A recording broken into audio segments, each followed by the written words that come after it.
আসসালামু আলাইকুম। অবিরাম বাংলার সংবাদে সবাইকে স্বাগত জানাচ্ছি। আমি নাইম ফাথম মুবিন। শুরুতে বিআরবি কেবলস সংবাদ শিরোনাম। শরীফ উসমান হাদি, লাখো জনতার হৃদয়ের স্পন্দন, ইনকেলাব মঞ্চের সেই লড়াকু নেতা আজ আমাদের মাঝে নেই। রাজধানীর বুকে তাকে প্রকাশ্যে গুলি করে হত্যা করা হলো, অথচ আজ এই ইস্যুটি যেন ধুলুর আস্তরে চাপা পড়ে যাচ্ছে।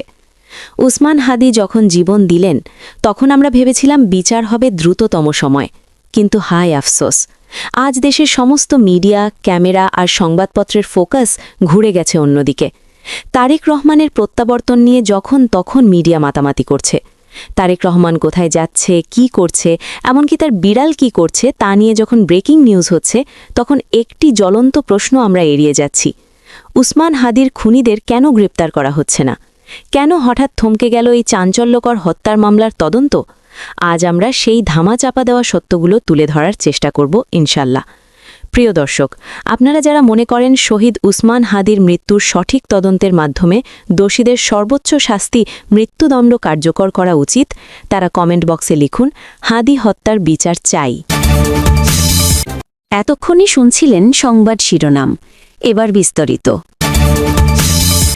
এই হত্যাকাণ্ডের পেছনে মূল কারণ খুঁজতে গেলে আমাদের তাকাতে হবে রাজনীতির দাবা খেলার দিকে। শুরু থেকেই সাধারণ মানুষ থেকে শুরু করে রাজনৈতিক বিশ্লেষক সবার সন্দেহের তীর ছিল বিএনপির নেতা মির্জা আব্বাসের দিকে। কিন্তু কেন? সমীকরণটা যে খুবই সহজ। ঢাকা ৮ আসন, এই আসনটি নিয়ে মির্জা আব্বাসের দীর্ঘদিনের পরিকল্পনা ছিল, কিন্তু সেখানে বড় বাধা হয়ে দাঁড়িয়েছিলেন তরুণ ও জনপ্রিয় নেতা শরীফ উসমান হাদি। হাদি এই আসনের নির্বাচনে শক্ত প্রস্তুতি নিয়েছিলেন। মির্জা আব্বাসের জন্য তিনি ছিলেন এক বিশাল ভয়ের কারণ। আজ হাদি নেই, অর্থাৎ মির্জা আব্বাসের পথ এখন একদম পরিষ্কার। কোনো শক্তিশালী প্রতিদ্বন্দ্বী ছাড়াই তিনি এ আসনে নিজের আধিপত্য বিস্তার করতে পারবে। সন্দেহটা কেবল রাজনৈতিক প্রতিদ্বন্দ্বিতার মধ্যেই সীমাবদ্ধ নেই, এর শিকড় চলে গেছে ব্যাংকিং খাতের গভীর অন্ধকারের দিকে। তদন্তে যে তথ্য বেরিয়ে এসেছে তা রীতিমতো পিলে চমকানোর মতো। মির্জা আব্বাসীর মালিকাধীন ঢাকা ব্যাংকে শুটার ফয়সালের ব্যাংক অ্যাকাউন্ট পাওয়া গেছে। একজন ভাড়াটে খুনি বা ভাড়াটে অ্যাকাউন্টে কত টাকাই বা থাকতে পারে? লাখ টাকা কিংবা কোটি টাকা। কিন্তু আপনারা শুনলে অবাক হবেন, সিআইডির তদন্ত বলছে ফয়সালের ৫৩টি ব্যাংক অ্যাকাউন্টের মাধ্যমে গত কয়েক বছরে লেনদেন হয়েছে ১২৭ কোটি টাকা। জি হ্যাঁ, আপনি ঠিকই শুনছেন, ১২৭ কোটি টাকা। হত্যার ঠিক আগ মুহূর্তে ফয়সালের অ্যাকাউন্টে ঢোকা বিপুল পরিমাণ টাকা কি শুধুই কাকতালীয়, নাকি এটি ছিল কিলিং মিশনের অগ্রিম পেমেন্ট? হত্যাকাণ্ডের পরপরই একটি খবর দ্রুতই ছড়িয়ে দেওয়া হয়েছে, খুনি ফয়সাল ও আলমগীর ভারতে নাকি পালিয়ে গিয়েছেন। কিন্তু এখন মনে হচ্ছে এটি ছিল তদন্তকে ভিন্ন খাতে প্রবাহিত করার জন্য একটি সাজানো নাটক। আর এই নাটকের স্ক্রিপ্ট রাইটার হিসেবে নাম আসছে বিতর্কিত সাংবাদিক জোকার ৯ সাইরের।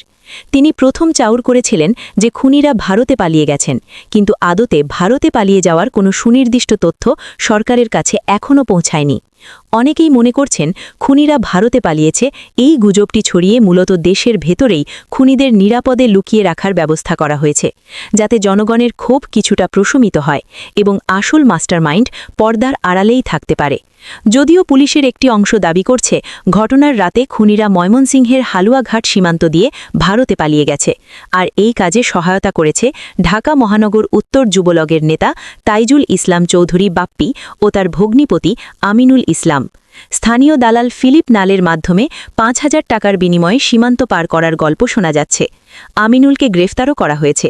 কিন্তু প্রশ্ন হল, এত বড় হাই প্রোফাইল হত্যাকাণ্ডের পর সীমান্ত পার হওয়া কি এতটাই সহজ ছিল, নাকি এই ছোট চুনোপুটিদের সামনে এনে রাঘব বলদের আড়াল করা হচ্ছে? সবচেয়ে দুঃখজনক বিষয় হল আমাদের মেইন স্ট্রিম মিডিয়ার ভূমিকা। যে মিডিয়া উসমান হাদির জানাজার জনস্রোত দেখে লাইভ সম্প্রচার করেছিলেন, আজ তারাই রহস্যজনকভাবে চুপ। বর্তমানে তাদের সকল এনার্জি খরচ হচ্ছে তারেক রহমানের দেশে ফেরা নিয়ে। অবশ্য এটি একটি বড় রাজনৈতিক ঘটনা, কিন্তু তাই বলে একটি বিচারহীন হত্যাকাণ্ড কি এভাবেই হারিয়ে যাবে? তারেক রহমান দেশে ফিরেছেন, তার সংবর্ধনা, তার সফর সঙ্গী, এসব খবরের ভিড়ে হাদির রক্তাক্ত লাশের ছবিটা ঝাপসা হয়ে যাচ্ছে।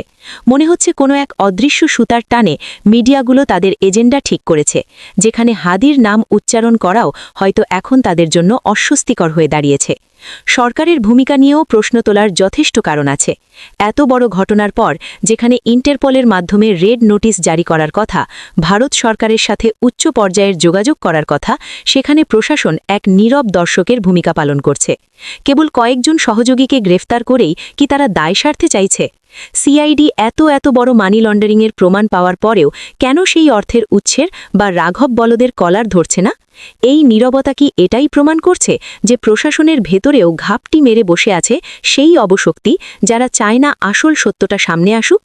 সামাজিক যোগাযোগ মাধ্যম এবং বিভিন্ন অ্যাক্টিভিস্টদের কথায় বারবার উঠে এসেছে সম্ভবত ফেঁসে যাচ্ছেন মির্জা আব্বাস। তার ব্যাংকে খুনির অ্যাকাউন্ট, তার নির্বাচনী এলাকায় হত্যাকাণ্ড এবং তার প্রধান প্রতিদ্বন্দ্বীকে সরিয়ে দেওয়া, সব মিলিয়ে সমীকরণগুলো তার দিকেই নির্দেশ করছে। হত্যার পরবর্তী সময়ে তার হাসপাতালে যাওয়া নানা রকম অসংলগ্ন কথাবার্তা সন্দেহের দানা আরও বাঁধিয়ে তুলেছে। পরিশেষে একটা কথাই বলতে চাই, উসমান হাদি কেবল একটি নাম নয়, এটি একটি চেতনার নাম। তাকে হত্যা করে হয়তো তার দেহটাই সরিয়ে দেওয়া হয়েছে, কিন্তু তার আদর্শকে মুছে ফেলা যাবে না। আমরা তারেক রহমানের দেশে ফেরাকে স্বাগতম জানাই, কিন্তু আমরা চাই না এই উৎসবের আড়ালে হাদির বিচার হারিয়ে যাক। ১২৭ কোটি টাকার উৎস কি, মির্জা আব্বাসের সংশ্লিষ্টতা কতটুকু এবং খুনি ফয়সাল এখন আসলে কোথায় আছেন, এই প্রশ্নের উত্তর সরকারকে দিতেই হবে। যতদিন না আসল মাস্টারমাইন্ডরা আইনের আওতায় আসছে, ততদিন ইনকিলাব মঞ্চ এবং দেশের জনতা রাজপথ ছাড়বে না। ধামাচাপা দেওয়ার শত চেষ্টা হলেও সত্য একদিন প্রকাশিত হবেই। বিচার আমরা চাই এবং তা এই বাংলার মাটিতেই হবে ইনশাল্লাহ। তবে গল্পের এখানেই শেষ নয়। আমাদের কাছে আসা তথ্য এবং বিভিন্ন সূত্র বলছে এক ভয়ঙ্কর ছক কষা হচ্ছে পর্দার আড়ালে। আপনারা অনেকেই হয়তো ভাবছেন খুনিরা ভারতের নিরাপদ আশ্রয়ে আছে, কিন্তু অনুসন্ধানী সাংবাদিক এবং বিভিন্ন অ্যাক্টিভিস্টদের একটি বড় অংশ দাবি করছে শুটার ফয়সাল করিম মাসুদ সম্ভবত দেশেই আছেন। তাকে ভারত পালায়নের গল্পটা শুধুই আইওয়াশ, আর এখানেই তৈরি হয়েছে সবচেয়ে বড় আশঙ্কার বিষয়টি। খুনি যদি দেশেই থাকে, তবে কি তাকে জীবিত ধরা হবে, নাকি বন্দুকযুদ্ধ বা ক্রস ফায়ারের ওই পুরানো নাটকের মঞ্চায়ন করে তাকে চিরতরে চুপ করে দেওয়া হবে? কারণ ফয়সাল যদি জীবিত পুলিশের হাতে ধরা পড়ে এবং মুখ খোলে, তবে বেরিয়ে আসবে পিছনের আসল গডফাদারের নাম। বেরিয়ে আসবে কার নির্দেশে ট্রিগার টানা হয়েছিল। যারা হাজার কোটি টাকার মালিক, যারা ক্ষমতার শীর্ষে বসে কলকাঠি নাড়ছে, তারা কি চাইবেন ফয়সাল বেঁচে থাকুক? তাই সন্দেহ ঘনীভূত হচ্ছে।